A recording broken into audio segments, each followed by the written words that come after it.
ವೀಕ್ಷಕರೇ ನಮಸ್ಕಾರ. Big boss ಇವತ್ತು ಎಲ್ಲಾ ಸ್ಪರ್ಧಿಗಳಿಗೂ ಒಂದು ಹೊಸ ಟಾಸ್ಕ್ ಕೊಟ್ಟಿದ್ದಾರೆ. ಅದುವೇ ವೆಯ್ಟ್ ಬ್ಯಾಲೆನ್ಸಿಂಗ್ ಟಾಸ್ಕ್. ಈ ಟಾಸ್ಕ್ ಇದು 3ನೇ ಕ್ಯಾಪ್ಟನ್ಸಿ ಟಾಸ್ಕ್ ಅಂತಾನು ಕೂಡ ಹೇಳ್ಬೋದು. ಈ ಟಾಸ್ಕ್ ತುಂಬಾ ಚೆನ್ನಾಗಿದೆ ಅಂತಾನು ಹೇಳ್ಬೋದು. ಸೊ ಇದರಲ್ಲಿ ಕೂಡ 2 ಟೀಮ್ ಗಳನ್ನಾಗಿ ಮಾಡಿದೆ. ಸೊ ಇದಕ್ಕೆ ಬ್ಲೂ ಟೀಮ್ ಬಂದ್ಬಿಟ್ಟು ಗಿಲ್ಲಿ ಅವರ ಟೀಮ್, ರೆಡ್ ಟೀಮ್ ಬಂದ್ಬಿಟ್ಟು ಅಶ್ವಿನಿ ಅವರ ಟೀಮ್. ಬನ್ನಿ ಈ ಗೇಮ್ ಬಗ್ಗೆ ಸಂಪೂರ್ಣ ಮಾಹಿತಿ ತಿಳಿಸ್ಕೊಡ್ತೀನಿ. ಯಾರು ಈ ಗೇಮ್ ಅಲ್ಲಿ ವಿನ್ ಆದ್ರು ಮತ್ತು ಯಾವ ಟೀಮ್ ತುಂಬಾ ಚೆನ್ನಾಗಿ ಆಡ್ತು ಮತ್ತು ಅದ್ರ ಬಗ್ಗೆ ಸಂಪೂರ್ಣ ಮಾಹಿತಿನ ಈ ವಿಡಿಯೋದಲ್ಲಿ ತಿಳಿಸ್ಕೊಡ್ತೀನಿ. ಅದಕ್ಕೂ ಮುಂಚೆ ಯಾರು ಸಬ್ಸ್ಕ್ರೈಬ್ ಮಾಡ್ಕೊಂಡಿಲ್ಲ ಹೋಗಿ ನಮ್ಮ ಚಾನಲ್ ಸಬ್ಸ್ಕ್ರೈಬ್ ಮಾಡ್ಕೊಳ್ಳಿ. ಅಷ್ಟೇ ಅಲ್ಲದೆ ಪಕ್ಕದಲ್ಲಿರೋ ಬೆಲ್ ಐಕಾನ್ ಕ್ಲಿಕ್ ಮಾಡಿ. ವೀಕ್ಷಕರು, ಈ ಗೇಮ್ ತುಂಬಾ ಚೆನ್ನಾಗಿದೆ ಅಂತಾನು ಹೇಳ್ಬೋದು. ನೋಡಕ್ ಮಾತ್ರ ತುಂಬಾ ಚೆನ್ನಾಗಿದೆ, ಆದ್ರೆ ಆಡೋರ ಕತೆ ನೋಡಿದ್ರೆ ತುಂಬಾ ಕಷ್ಟ ಅಂತಾನು ಹೇಳ್ಬೋದು. ಸೊ ಇದರಲ್ಲೂ ಕೂಡ 2 ಝೋನ್ ಗಳಾಗಿ ಮಾಡಿದ್ದಾರೆ. ಇದರಲ್ಲಿ ಏನಪ್ಪಾ ಅಂದ್ರೆ ಒಂದು ಝೋನ್ ನಲ್ಲಿ ಒಬ್ಬರೇ ಆಡ್ಬೇಕು, ಇನ್ನುಳಿದ ಝೋನ್ ಅಂದ್ರೆ ಒಂದು ಝೋನ್ ನಲ್ಲಿ 5 ಜನ ಸ್ಪರ್ಧಿಗಳು ಆಡ್ಬೇಕು. ಯಾವ ರೀತಿಯಪ್ಪ ಅಂದ್ರೆ ಒಂದೊಂದು ಪ್ಲೇಸ್ ನಲ್ಲಿ ಒಂದೊಂದು ಟೇಬಲ್ ಗಳ ಮೇಲೆ ಒಂದಿಷ್ಟು ಪೆಡಲ್ ಕಾರ್ಡ್ ಗಳನ್ನ ಇಟ್ಟಿದ್ದಾರೆ. ಆ ಪೆಡಲ್ ಕಾರ್ಡ್ ಗಳು ಏನಕ್ಕಪ್ಪ ಅಂದ್ರೆ ನೆಕ್ಸ್ಟ್ ಝೋನ್ ಗೆ ಯೂಸ್ ಆಗುವಂತ ಪೆಡಲ್ ಕಾರ್ಡ್ ಗಳು. ಸೊ ಆ ಪೆಡಲ್ ಕಾರ್ಡ್ ಗಳನ್ನ ಅವರು ಹೋಗಿ ಆ ಒಂದು ಲೊಕೇಶನ್ ಗೆ ಫಿಲ್ ಮಾಡಿ ಇಟ್ರೆ ಅವರು ನೆಕ್ಸ್ಟ್ ಝೋನ್ಗೆ ಅಂದ್ರೆ ಅವರು ನೆಕ್ಸ್ಟ್ ಗೇಮ್ ನ ಆಡಿ ವಿನ್ ಆಗ್ಬಹುದು. ಅಂದ್ರೆ ಈ ಪೆಡಲ್ಸ್ ಕಾರ್ಡ್ಗಳು ಯಾವ ರೀತಿ ಕಲೆಕ್ಟ್ ಮಾಡ್ಬೇಕಪ್ಪ ಅಂದ್ರೆ ಟೋಟಲ್ ಆಗಿ ಈ ಒಂದು ಝೋನ್ ಅಲ್ಲಿ 5 ಜನ ಆಡ್ಬೇಕು. ಸೊ ಇಲ್ಲಿ ರೆಡ್ ಟೀಮ್ ಇಂದ ರಿಷಾ ಮತ್ತೆ ಜಾನ್ವಿ, ಧನುಷ್ ಮತ್ತು ಅಭಿಷೇಕ್ ಅವರು ಆಡ್ತಾ ಇದ್ದಾರೆ ಮತ್ತು ಮಾಳು ಅವರು ಕೂಡ ಆಡ್ತಾ ಇದ್ದಾರೆ. ಬ್ಲೂ ಟೀಮ್ ಇಂದ ರಕ್ಷಿತಾ, ಧ್ರುವಂತ್, ಸೂರಜ್, ರಾಶಿಕಾ ಮತ್ತೆ ರಘು ಅವರು ಆಡ್ತಾ ಇದ್ದಾರೆ.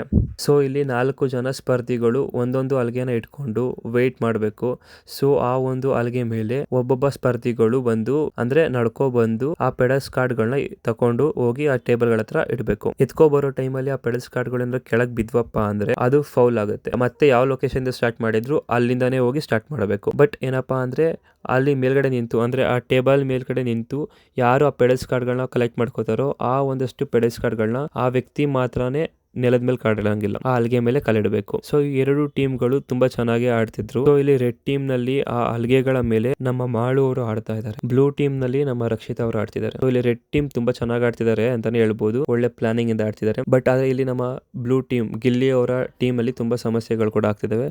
ಯಾಕೆಂದ್ರೆ ರಕ್ಷಿತಾ ತುಂಬಾ ಪ್ಯಾನಿಕ್ ಆಗಿದ್ದಾಳೆ ಅಂತಾನೆ ಕೂಡ ಹೇಳ್ಬೋದು. ಆದ್ರೆ ತುಂಬಾ ಚೆನ್ನಾಗಿ ಕೂಡ ಆಡ್ತಿದ್ದಾರೆ. ಬಟ್ ರೆಡ್ ಟೀಮ್ ತುಂಬಾ ಫಾಸ್ಟ್ ಆಗಿ ಆಡ್ತಾ ಇದ್ದಾರೆ ಬ್ಲೂ ಟೀಮ್ ಗಿಂತ. ಸೊ ಇಲ್ಲಿ ಮಾಳು ಅವರು 1 by 1 ಹಲಗೆ ಮೇಲೆ ಕಾಲ್ನ ಇಟ್ಕೊಂಡು ನಡ್ಕೊಂಡು ಹೋಗ್ತಿದ್ದಾರೆ ಈಸಿಯಾಗಿ.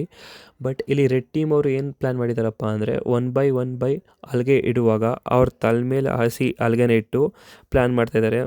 ಬಟ್ ಬ್ಲೂ ಟೀಮ್ ಅವ್ರು ಏನು ಮಾಡ್ತಿದ್ದಾರೆ, ಅಕ್ಕಪಕ್ಕ ಓಡಾಡ್ತಾ ಮಾಡ್ತಿದ್ದಾರೆ. ಸೊ ಹಾಗಾಗಿ ಇಲ್ಲಿ ಟೈಮ್ ತುಂಬ ವೇಸ್ಟ್ ಆಗ್ತಿದೆ ಅಂತ ಹೇಳ್ಬೋದು. ರೆಡ್ ಟೀಮ್ ಅವರು ತುಂಬ ಫಾಸ್ಟ್ ಆಗಿ ಆ ಪೆಡಲ್ಸ್ ಕಾರ್ಡ್ಗಳನ್ನ ಕಲೆಕ್ಟ್ ಮಾಡ್ತಾರೆ. ಬಟ್ ಇಲ್ಲಿ ರಕ್ಷಿತ್ ಅವರು ತುಂಬ ಪ್ಯಾನಿಕ್ ಆಗಿರೋ ಕಾರಣ ತುಂಬ ಪೆಡಲ್ಸ್ ಕಾರ್ಡ್ಗಳನ್ನು ಕಲೆಕ್ಟ್ ಮಾಡೋದು ತುಂಬ ಕಷ್ಟ ಆಗುತ್ತೆ. ಬಟ್ ಆದರೆ ಇವರು ಇಲ್ಲಿ ನಮ್ಮ ಬ್ಲೂ ಟೀಮ್ ಅವರು ಮಾಡಿರುವಂತಹ ಪ್ಲಾನ್ ತುಂಬ ಹಾಳಾಗಿದೆ ಅಂತಲೇ ಹೇಳ್ಬೋದು. ಬಟ್ ಅವರು ಇನ್ನು ಸ್ವಲ್ಪ ಐಡಿಯಾ ಹಾಕಿದ್ರು ಕ್ಲಿಕ್ ಆಗ್ತಾ ಇತ್ತು, ಬೇಗ ಝೋನಿಂದ ದಾಟ್ಕೊಂಡು ಬರ್ಬೋದಾಗಿತ್ತು. ಸೊ ಇಲ್ಲಿ ಟೋಟಲ್ ಆಗಿ 5 ಬಾಕ್ಸ್ಗಳನ್ನ ನೆಟ್ಟಿದ್ದಾರೆ. 5 ಬಾಕ್ಸ್ಗಳಲ್ಲಿ 4 ಪೆಡಲ್ಸ್ ಕಾರ್ಡ್ಗಳು ಇದಾವೆ. ಸೊ ಆ ಪೆಡಲ್ಸ್ ಕಾರ್ಡ್ಗಳನ್ನ ಕೊಂಡು ಸೆಕೆಂಡ್ ಝೋನ್ ಅವ್ರಿಗೆ ಕೊಟ್ಟರೆ ಅವರು ನೆಕ್ಸ್ಟ್ ಗೇಮ್ನ ಸ್ಟಾರ್ಟ್ ಮಾಡ್ಬೋದು. ಬಟ್ ಇಲ್ಲಿ ರೆಡ್ ಟೀಮ್ ಅವರು ಆ ಪೆಡಲ್ಸ್ ಕಾರ್ಡ್ಗಳನ್ನ ಬೇಗ ಕಲೆಕ್ಟ್ ಮಾಡ್ಕೊಂಡು ಹೋಗ್ಕೊಡ್ತಾರೆ ಅಂತ ಹೇಳ್ಬೋದು. ಯಾಕಪ್ಪ ಅಂದ್ರೆ ಇವರು ಇಲ್ಲಿ ಪೆಡಲ್ಸ್ ಕಾರ್ಡ್ಗಳನ್ನ ದೂರ ಇರುವಂತ ಜಾಗಗಳನ್ನ ಆಯ್ಕೆ ಮಾಡಿ ಆ ಒಂದು ದೂರದಲ್ಲಿರುವ ಪೆಡಲ್ ಕಾರ್ಡ್ಗಳನ್ನ ಮೊದಲು ತಗೊಂಡ್ಬಂದು ಫಸ್ಟ್ ಟೇಬಲ್ ಮೇಲೆ ಇಡ್ತಾರೆ. ಬಟ್ ಆದ್ರೆ ಬ್ಲೂ ಟೀಮ್ ಅವ್ರು ಏನ್ ಮಾಡ್ತಾರೆ, ಹತ್ರ ಇರುವ ಪೆಡಲ್ ಕಾರ್ಡ್ಗಳನ್ನ ತಗೊಂಡ್ಬಂದು ಇಡ್ತಾರೆ. ಸೊ ಇಲ್ಲಿ ಇವರು ತಪ್ಪು ಮಾಡ್ತಾರೆ ಅಂತ ಹೇಳ್ಬೋದು. ಯಾಕಪ್ಪ ಅಂದ್ರೆ ಸ್ವಲ್ಪ ಹತ್ರ ಇದ್ದಷ್ಟು ಬೇಗ ಸಿಗುತ್ತೆ. ಸೊ ಹಾಗಾಗಿ ರೆಡ್ ಟೀಮ್ ಅವರು ಬೇಗ ಅದನ್ನ ಕಲೆಕ್ಟ್ ಮಾಡ್ಕೋತಾರೆ ಅಂತ ಹೇಳ್ಬೋದು. 3 ಟೇಬಲ್ ಮೇಲೆ ಇರುವ ಪೆಡಲ್ಸ್ ಕಾರ್ಡ್ಗಳನ್ನ ರೆಡ್ ಟೀಮ್ ಅವರು ಬೇಗ ಕಲೆಕ್ಟ್ ಮಾಡ್ತಾರೆ. ಬಟ್ ಬ್ಲೂ ಟೀಮ್ ಅವರು ಇನ್ನೂ ಒಂದರಲ್ಲೇ ಇರ್ತಾರೆ. ಸೊ ಇಲ್ಲಿ ಬ್ಲೂ ಟೀಮ್ ಅವರು ಗಿಲ್ಲಿ ಟೀಮ್ ಅವರು ಆಗಿರ್ತಾರೆ, ತುಂಬಾ ಚೆನ್ನಾಗಿ ಆಡ್ತಿರ್ತಾರೆ. ಬಟ್ ಕೊನೆಯಲ್ಲಿ ಗೇಮ್ ಟರ್ನ್ ಔಟ್ ಆಗುತ್ತೆ. ಅದ ನೆಕ್ಸ್ಟ್ ಎಲ್ಲ ಆದ್ಮೇಲೆ ರೆಡ್ ಟೀಮ್ ಅವರು ಆ 5 ಟೇಬಲ್ ನಲ್ಲಿ ಇರುವ ಪೆಡಲ್ಸ್ ಕಾರ್ಡ್ಗಳನ್ನ ಕಲೆಕ್ಟ್ ಮಾಡ್ಕೊಂಡು ಸೆಕೆಂಡ್ ಝೋನ್ ಅವ್ರಿಗೆ ಕೊಡ್ತಾರೆ. ಸೊ ಸ್ವಲ್ಪ ಸಮಯ ಆದ್ಮೇಲೆ ಅಂದ್ರೆ ಆಲ್ರೆಡಿ ಸೆಕೆಂಡ್ ಝೋನ್ ಅವರು ಗೇಮ್ ಸ್ಟಾರ್ಟ್ ಮಾಡಿದ್ಮೇಲೆ ಒಂದು 5 ನಿಮಿಷ ಆದ್ಮೇಲೆ ಬ್ಲೂ ಟೀಮ್ ಅವರು ಎಲ್ಲಾ ಪೆಡಲ್ಸ್ ಕಾರ್ಡ್ಗಳನ್ನ ತಕೊಂಡು ನೆಕ್ಸ್ಟ್ ಝೋನ್ಗೆ ಕೊಡ್ತಾರೆ. ಸೊ ಇಲ್ಲಿ ಮೇನ್ ಟೀಮ್ ಕ್ಯಾಪ್ಟನ್ ಆಗಿರೋಂತ ರೆಡ್ ಟೀಮ್ ಅಲ್ಲಿ ಅಶ್ವಿನಿ ಅವರು ಸೆಕೆಂಡ್ ಝೋನ್ ಅಲ್ಲಿ ಆಡ್ತಿದ್ದಾರೆ. ಆ ಬ್ಲೂ ಟೀಮ್ ತಂಡದ ನಾಯಕನಾಗಿರುವ ಗಿಲ್ಲಿ ಅವರು ಕೂಡ ಸೆಕೆಂಡ್ ಝೋನ್ ಅಲ್ಲಿ ಆಡ್ತಾ ಇದ್ದಾರೆ ಅಂತ ಹೇಳ್ಬೋದು. ಸೊ ಈ ಒಂದು ಟಾಸ್ಕ್ ನಲ್ಲಿ ಯಾರು ವಿನ್ ಆದ್ರೆ ಅವರು ಡೈರೆಕ್ಟ್ ಆಗಿ ಕ್ಯಾಪ್ಟನ್ಸಿ ಹೋಗಬಹುದು. ಸೊ ಹಾಗಾಗಿ ರೆಡ್ ಟೀಮ್ ಮತ್ತೆ ಬ್ಲೂ ಟೀಮ್ ಎರಡರ ಮಧ್ಯೆ ಪೈಪೋಟಿ ನಡೀತಾ ಇದೆ ಅಂತ ಹೇಳ್ಬೋದು. ಬಟ್ ಇಲ್ಲಿ ಸೆಕೆಂಡ್ ಝೋನ್ ಅಲ್ಲಿ ಗೇಮ್ ತುಂಬಾ ಚೆನ್ನಾಗಿದೆ. ಯಾವ ರೀತಿ ಅಂದ್ರೆ ಒಂದು ಹಲಗೆನ ಕೊಟ್ಟಿದ್ದಾರೆ, ಅಂದ್ರೆ ಈ ಕೇರಂ ಬೋರ್ಡ್ ಇರುತ್ತಲ್ಲ ಆ ರೀತಿ ಒಂದು ಪ್ಲೇಟ್ ನ ಇಟ್ಟಿದ್ದಾರೆ. ಬಟ್ ಅದ್ರ ಕೆಳಗಡೆ ರಿಂಗ್ ನ ಇಟ್ಟಿದ್ದಾರೆ. ಸೊ ನೀವು ಯಾವ ಕಡೆ ಬೇಕಾದ್ರೂ ಅದನ್ನ ಬ್ಯಾಲೆನ್ಸ್ ಮಾಡ್ಬೋದು. ಇಲ್ಲಿ ಏನ್ ಮಾಡ್ಬೇಕಪ್ಪ ಅಂದ್ರೆ ಅವರು ತಂದಿರುವಂತಹ ಪೆಡಲ್ಸ್ ಕಾರ್ಡ್ಗಳನ್ನ ಜೋಡಿಸಿ ಒಂದು ಹೋಲಲ್ಲಿ ಬಾಲ್ನ ಬೀಳಿಸ್ಬೇಕು. ಬಟ್ ಈ ಒಂದು ಹೋಲ್ನಲ್ಲಿ ಬಾಲ್ನ ಬೀಳ್ಸೋದ್ರಲ್ಲಿ ತುಂಬಾ ಟ್ವಿಸ್ಟ್ ಇದೆ ಅಂತಲೇ ಹೇಳ್ಬೋದು. ಈಗ ಆ ಬಾಲ್ ಬರೋಕ್ಕೆ ಆ ಟೇಬಲ್ ಮೇಲೆ ಒಂದೊಂದೇ ಪೆಡಸ್ ಕಾರ್ಡ್ಗಳನ್ನ ಜೋಡಿಸ್ಬೇಕು. ಸೆಂಟ್ರಲ್ಲಿ ಮಧ್ಯೆ ಹೋಲ್ಗಳಿದ್ದಾವೆ. ಸೊ ಆ ಹೋಲ್ಗಳಿಂದ ಆ ಬಾಲ್ನ ತಪ್ಪಿಸಿ ಒಂದು ಹೋಲ್ಗೆ ಮಾತ್ರ ಆ ಬಾಲ್ನ ಬಿಡಂಗೆ ಮಾಡಬೇಕು. ಸೊ ಇಲ್ಲಿ ಅಶ್ವಿನಿ ಅವರು ಬ್ಲೂ ಟೀಮ್ಗಿಂತ ಬೇಗನೆ ಗೇಮ್ನ ಸ್ಟಾರ್ಟ್ ಮಾಡ್ತಾರೆ. ಬಟ್ ಅಶ್ವಿನಿ ಅವರು ಪೆಡಸ್ ಕಾರ್ಡ್ಗಳನ್ನ ಜೋಡಿಸುವಾಗ ತುಂಬ ತಪ್ಪನ್ನ ಮಾಡ್ತಾರೆ ಅಂತ ಹೇಳ್ಬೋದು. ಯಾಕಪ್ಪ ಅಂದರೆ ಅದನ್ನ ಟೇಬಲ್ ಕೆಳಗಡೆ ಬೀಳಿಸ್ಬಿಟ್ಟು ಆ ಗೇಮ್ನ ಹಾಳು ಮಾಡ್ತಾರೆ. ಮತ್ತೆ ಆ ಟೇಬಲ್ನ ಅಲ್ಲೇ ಇಟ್ಬಿಟ್ಟು ಗೇಮ್ನ ಸ್ಟಾರ್ಟ್ ಮಾಡ್ತಾರೆ. ಬಟ್ ಆದರೆ ಇಲ್ಲಿ ಗಿಲ್ಲಿ ಅವರ ತಂಡ ತುಂಬ ಲೇಟ್ ಮಾಡ್ತಾರೆ. ಯಾಕಂದರೆ ಅವರು ಫಸ್ಟ್ ಝೋನಿಂದ ಬರೋದೇ ತುಂಬ ಲೇಟ್ ಆಗಿರುತ್ತೆ. ಯಾಕಪ್ಪ ಅಂದರೆ ಅಲ್ಲಿ ರಕ್ಷಿತ್ ಅವರು ತುಂಬ ಪ್ಯಾನಿಕ್ ಆಗಿರ್ತಾರೆ ಅದನ್ನ ಕಲೆಕ್ಟ್ ಮಾಡ್ಕೊಂಡ್ಬಂದು ಕೊಡೋದಕ್ಕೆ. ಬಟ್ ಆದರೆ ಇಲ್ಲಿ ಮಾಡು ಅವರು ಎಲ್ಲ ಕಾರ್ಡ್ಸ್ಗಳನ್ನ ಕಲೆಕ್ಟ್ ಮಾಡ್ಕೊಂಡು ಬೇಗ ಇಟ್ಟಿರ್ತಾರೆ. ಸೆಕೆಂಡ್ ಝೋನ್ನಲ್ಲಿ ಅಶ್ವಿನಿ ಅವರು ಗೇಮ್ ತುಂಬ ಬೇಗ ಸ್ಟಾರ್ಟ್ ಮಾಡ್ತಾರೆ. ಬಟ್ ಇಲ್ಲೊಂದು ದೊಡ್ಡ ಟರ್ನ್ಔಟೇ ಆಗುತ್ತೆ ಅಂತಲೇ ಹೇಳ್ಬೋದು. ಯಾಕಂದರೆ ಗಿಲ್ಲಿ ಅವರು ತುಂಬ ಚೆನ್ನಾಗಿ ಆಡ್ತಾರೆ ಲೇಟಾಗಿ ಸಿಕ್ಕಿದ್ರು ಕೂಡ. ಸೊ ಇಲ್ಲಿ ರೆಡ್ ಟೀಮ್ ಆದಂಥ ಅಶ್ವಿನಿ ಅವರು ಸೆಕೆಂಡ್ ಝೋನಲ್ಲಿ ಆ ಬಾಲ್ ಬರೋಂಥ ದಾರಿಯಲ್ಲಿ ಆ ಪೆಡಸ್ ಕಾರ್ಡ್ಗಳನ್ನ ಜೋಡಿಸ್ಬೇಕಾಗಿತ್ತು.